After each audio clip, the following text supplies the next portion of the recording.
Hey everyone, ready for a deep dive into something kind of controversial today? Yeah, we're going deep into Infowars territory. You know, the media platform with Alex Jones at the helm? That's the one! The guy known for his, well, let's just say bold claims. Exactly. But this deep dive isn't about his usual headline grabbing stuff. No.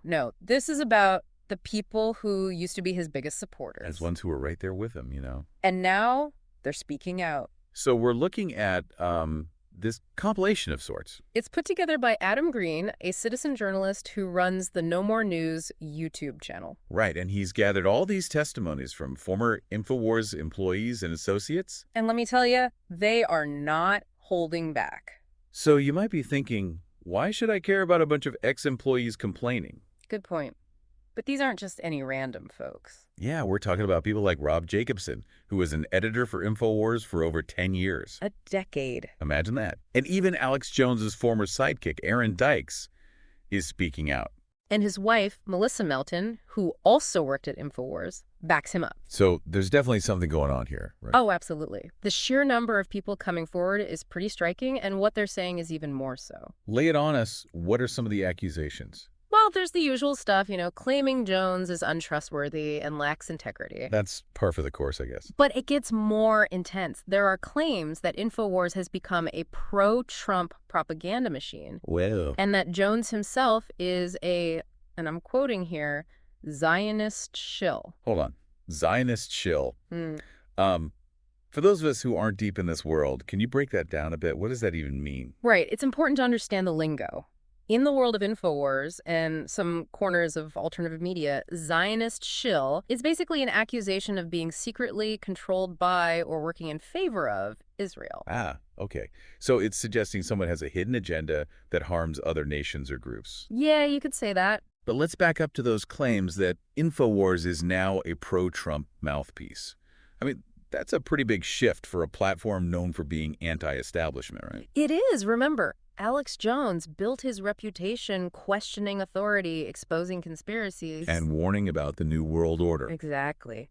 That term often describes a shadowy elite seeking global control. So to see him seemingly align with the president, many would consider part of that establishment. Well, it's definitely raising eyebrows. It's like if your favorite punk rock band suddenly released a country album.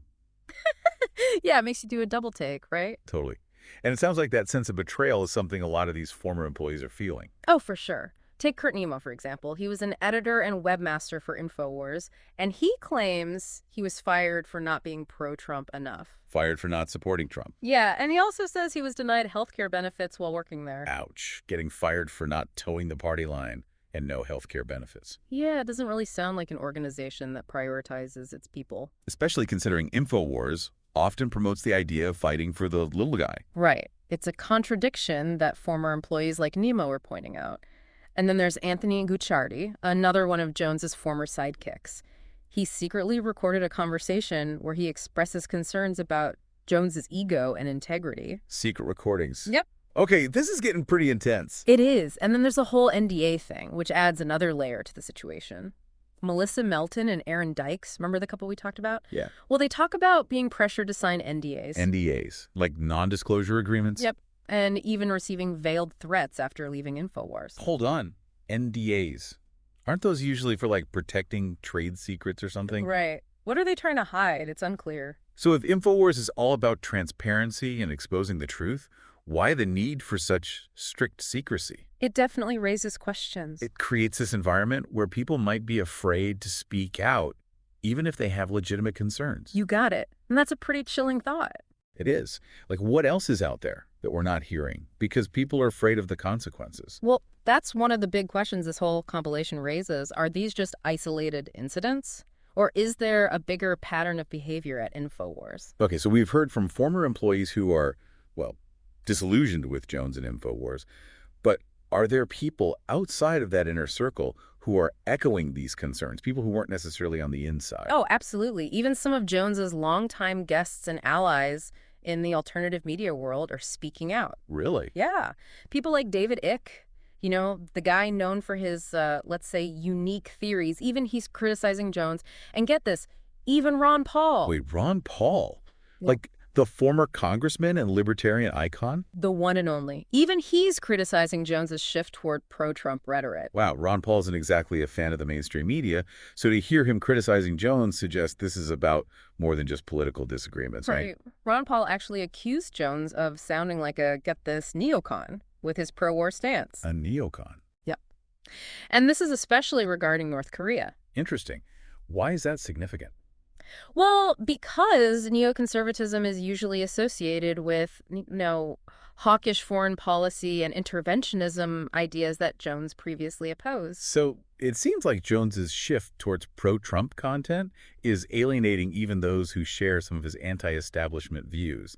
But what about the specifics? Like, what kind of pro-Trump narratives is Infowars actually pushing? Well, one example that really stands out is this Infowars article claiming that hurricanes and earthquakes are God's punishment for America's lack of support for Israel. Wait, what? Hurricanes and earthquakes as divine retribution. You got it. That's a bold claim, even for Alex Jones. It is. But this example raises an interesting question. How does Infowars actually create and spread these narratives? Yeah, is it just Jones ranting on his show? Or is there a more sophisticated strategy at play? That's the million-dollar question, and it's something we'll dig into a bit. Okay, tease alert. But for now, it's important to understand that Infowars utilizes very specific media techniques to build its narrative and reach its audience. So it's not just about the message, but also the method. You got it. How they frame information, the language they use, the emotional buttons they push. Okay, I'm starting to see the bigger picture here. Good. Now, before we get into those techniques, let's hear from some more of these former associates and their experiences working with Alex Jones. Ooh, insider stories. Some pretty explosive accusations coming What up. does that mean?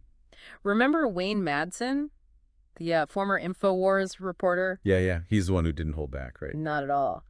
Called Jones well, I won't repeat it here, but Let's just say he wasn't very complimentary. not in the slightest. He even accused Jones of potentially making deals with Trump for favorable coverage. Deals with Trump. That's interesting, especially if what others are saying about a pro-Trump shift is true. Right. It makes you wonder about the motivations behind it all. Like, what would someone like Alex Jones, who built his whole career on being anti-establishment, stand to gain from supporting Trump? That's the big question, isn't it? Some speculate that Jones might have been promised something. Maybe access or influence within the Trump administration.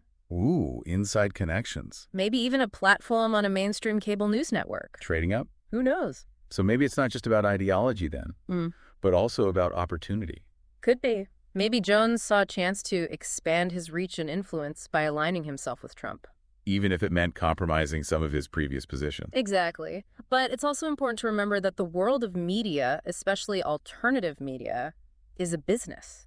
Right. And aligning with a figure like Trump, who has a massive and dedicated following, could definitely boost viewership. More viewers, more website traffic. More revenue. It all adds up. Yeah, that makes sense.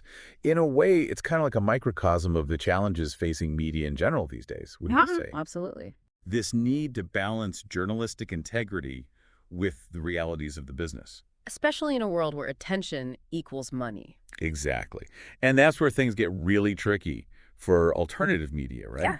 Because they often position themselves as being outside of those mainstream pressures. Beholden only to the truth, right? Yes. But when you have figures like Alex Jones, who blur the lines between entertainment, commentary, and news, it becomes harder to figure out what's genuine and what's driven by something else entirely. it's almost like a paradox.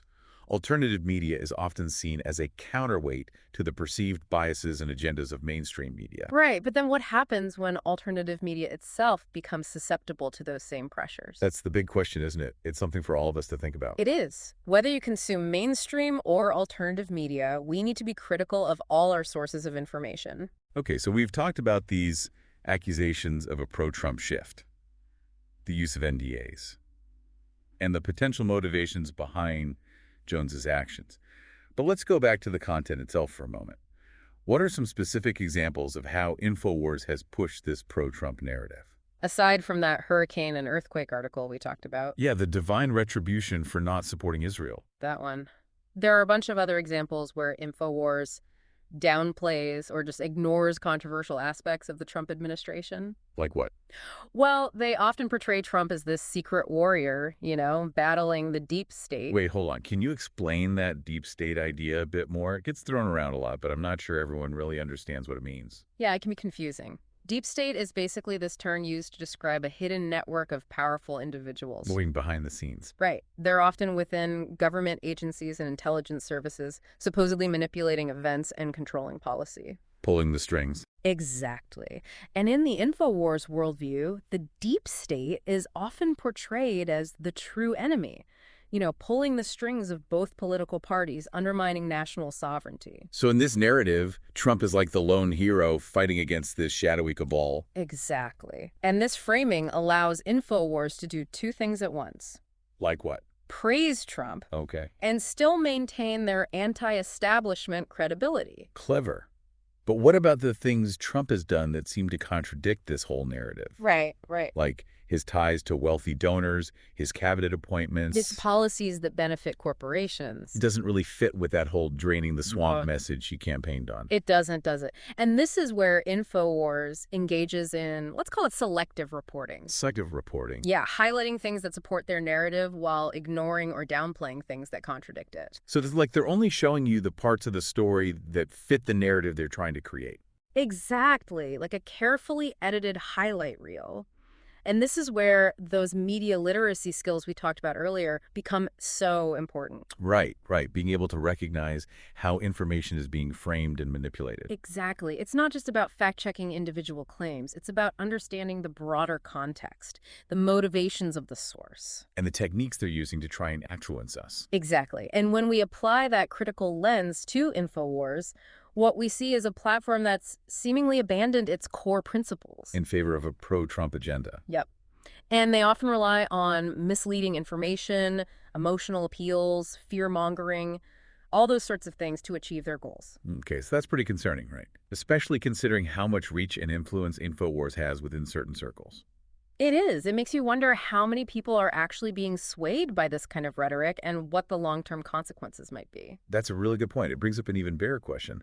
What does this situation tell us about the state of alternative media as a whole? Yes. The million-dollar question. Is this just an isolated incident with Infowars? Or is there a broader trend of alternative media platforms becoming more aligned with mainstream political agendas? That's what we're going to explore in the next part of our deep dive. We're going to look at the challenges facing alternative media, the role of algorithms and echo chambers in shaping online discussions. Ooh, algorithms and echo chambers. Everyone's talking about those. And what it all means for the future of information in the digital age. Welcome back, everyone. We've been talking about, well, a lot regarding Infowars, Alex Jones, and all those accusations from his former colleagues. It's a lot to unpack, for sure. It is. But I think it's important to zoom out a bit, Yeah. What does this whole situation tell us about alternative media in general today? That's where things get really interesting. Because the Infowars situation, it's not just about one website or one personality.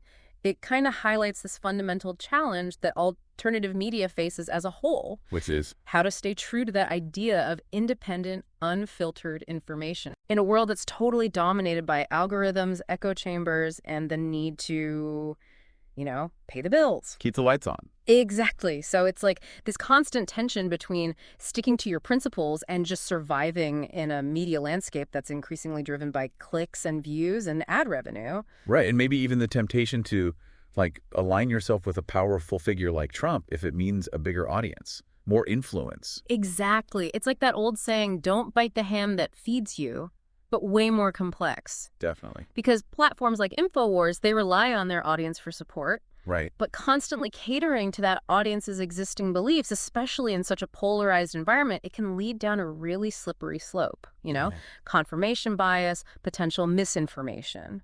Okay, so let's talk about those algorithms and echo chambers you mentioned. We hear about those all the time, Right. But I'm not sure everyone really understands how they work. Yeah, good point. Algorithms are basically like sets of instructions. Social media platforms and search engines, they use these algorithms to decide what content you see. Oh, interesting. So they're designed to show you stuff they think you'll be interested in, based on your past behavior. Like what I click on? Yeah, likes, searches, all that. So the more I click on, say, articles about conspiracy theories. The more the algorithm is going to feed you similar content. Ah, so that's how echo chambers form. You only see information that confirms what you already believe. Exactly. So you're less likely to come across opposing viewpoints or information that challenges your worldview. And this can happen to anyone, right? It's not just a Yeah. conservative or liberal thing. No, not at all.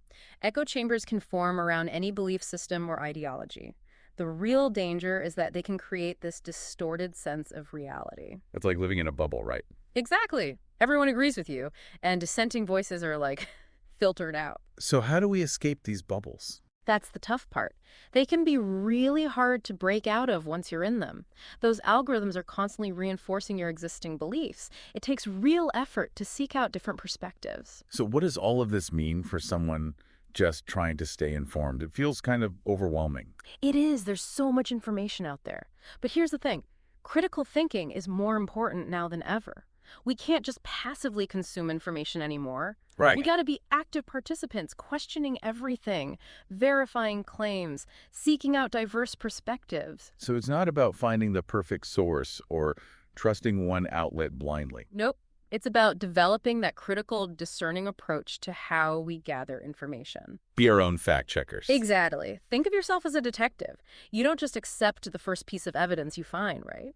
You gather info from multiple sources, you cross-reference, you look for inconsistencies, you draw your own conclusions. Okay, that's a helpful way to think about it. Mm-hmm. But how do we actually do that? Well, first, diversify your information sources. Okay, don't just rely on one website or news outlet or social media feed. Exactly. Actively seek out different perspectives, even from sources you might disagree with. It's like getting a second opinion from a doctor. Perfect analogy. And don't be afraid to challenge your own beliefs. So, like, ask myself, why do I believe this? Or what evidence is there for this? Exactly. And are there other perspectives I'm not even considering? It's about being honest with ourselves. Right. Even when it's uncomfortable. And another key step, fact check everything. Don't just take things at face value. Especially if it sounds super sensational or, just confirms your biases. There are those fact-checking websites, right?